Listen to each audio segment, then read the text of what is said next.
What's up, geeks and gamers? It's Odin coming back with another video, and today we got a box office breakdown where Doctor Strange in the Multiverse of Madness is seeing a massive opening weekend, making $450 million worldwide, much of this money actually coming from the international box office of all places, while making $185 million domestically, putting this film just $50 million shy of its break-even number of around $500 million, seeing that the film cost around $200 million to make. And so let's go ahead and dive into the numbers and what we have going on here for the actual box office weekend for the domestic marketplace. Starting off first with Doctor Strange, $185 million, a little bit below expectations. There were a lot of people suspecting the film could make around $200 million or so.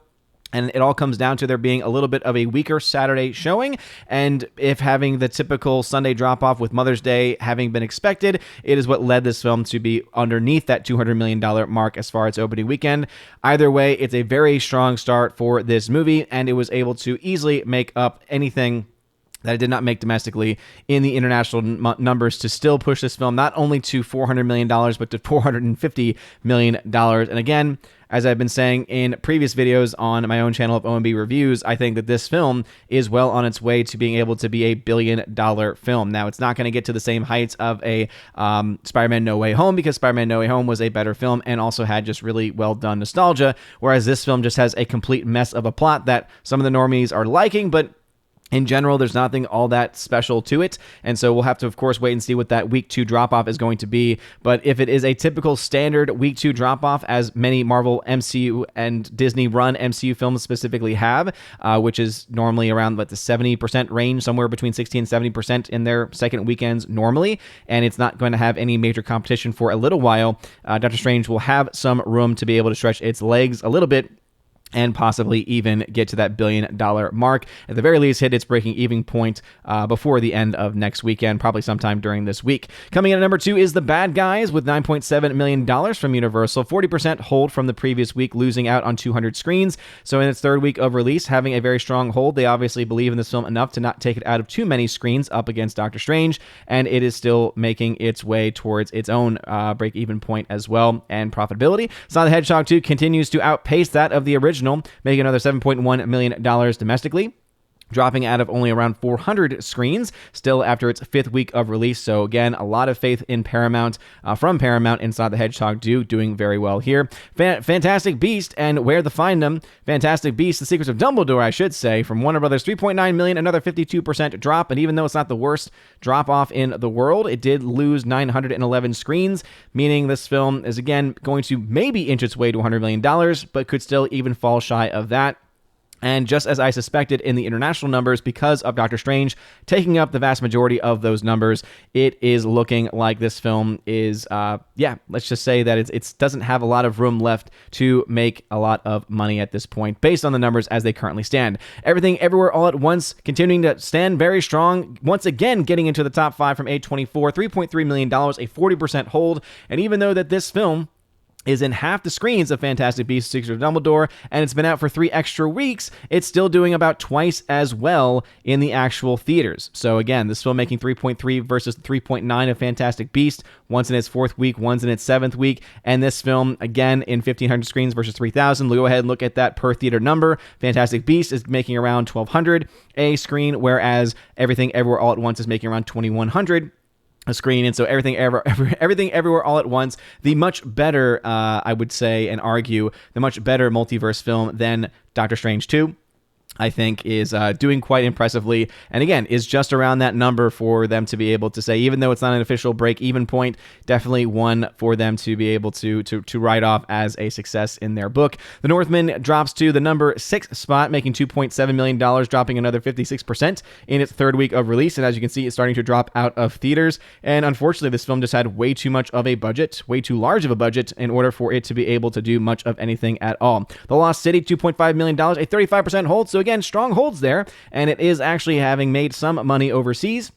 However, this film is still short of where it would need to be to break even, though it is a lot closer than what it had been in previous weeks. The Unbearable Weight of Massive Talents, try to say that 5 times fast, 61% drop off in its third week of release, still at over 3,000 theaters. Very impressive that Lionsgate decided to hold this film in all of the theaters, did not drop it out of any of them, only to make $1.5 million. I personally liked the film. I thought it was pretty fun.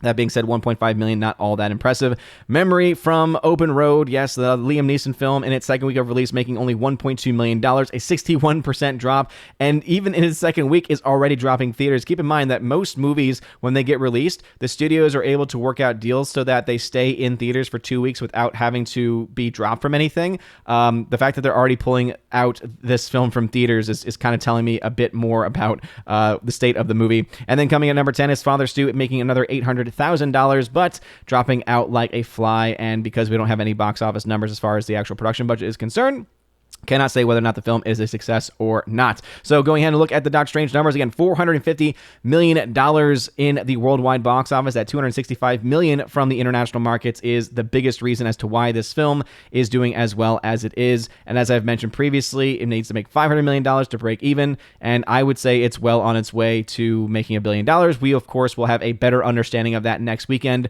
when we see what the actual week 2 drop-off is. Compared to the first film, and this is one of the reasons why I do think the film has a good chance of reaching $1 billion, is that, and you could compare this film to the first film, even when you adjust the numbers for inflation, $90 million first day versus the $34 million first day for Doctor Strange. However, Doctor Strange had a very strong hold from day to day, 34, 33, 22, whereas Doctor Strange 2 in the Multiverse of Madness went from 90 to 57 to 37.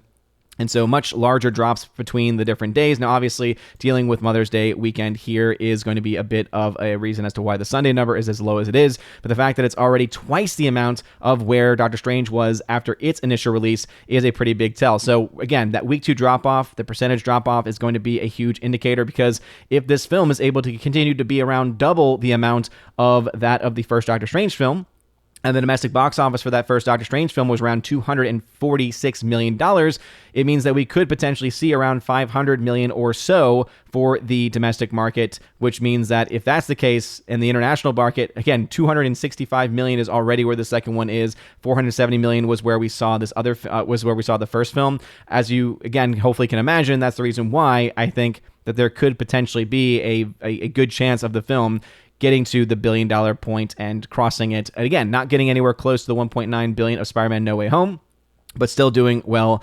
nonetheless. For those that care about the bad guys, right now it's $148.1 million. Sonic the Hedgehog 2, $333 million. Fantastic Beast at $363. Again, nothing in the domestic market. No one's going to see it here. Whereas in the international, it is, of course, doing quite well, but it's dropped off quite a bit because of the competition. Everything Everywhere All at Once. If you've not seen this film yet, I highly recommend it. And The Northman, even though I'm not the biggest fan of it, I know there are many people on the channel here who are big fans and want to support it. Looking at the actual numbers themselves, as we talked about with that Doctor Strange film, $450 million based off of its budget of around $200 million means right now it's only $30 million in the red. Also, this film has now officially made more than the entire release. So if you think about Black Widow, if you think about Shang-Chi, if you think about Eternals, right now Doctor Strange 2 in its opening weekend alone has made more than the entire runs of any of those individual films from last year. Now, of course, people are going to try and make excuses for it and all that nonsense, but here is the fact. This is a movie that's actually going to make money. This is a film that's actually going to make a huge, massive profit on and return on its investment, whereas those other films really, other than Shang-Chi, were not able to say the exact same. We also have some of the updates here of where the films currently stand. As I said, $16.1 million in losses right now for the bad guys, but again, doing well enough each week to pacing itself towards the break-even point. Everything Everywhere All at Once has dropped below the $10 million mark in the red, and so I think that this film has definitely a chance of being able to hit its break-even point as well. But if you want more information about this, go check out my website, ombreviews.com, where I have the full box office breakdown. And of course, later on today, I will have a full box office breakdown over on my channel, going into even more details, going into even more data, and talking about even more films. But I got to go, obviously, spend some time with the wife Freya, as it, of course, is Mother's Day, and I want to wish a blessed and happy Mother's Day to all the mothers out there. Seriously, you guys are all great, as is everyone. So make sure you smash that like button, that fire button on Odyssey. You guys are great. Have a wonderful rest of your day, and as always, God bless.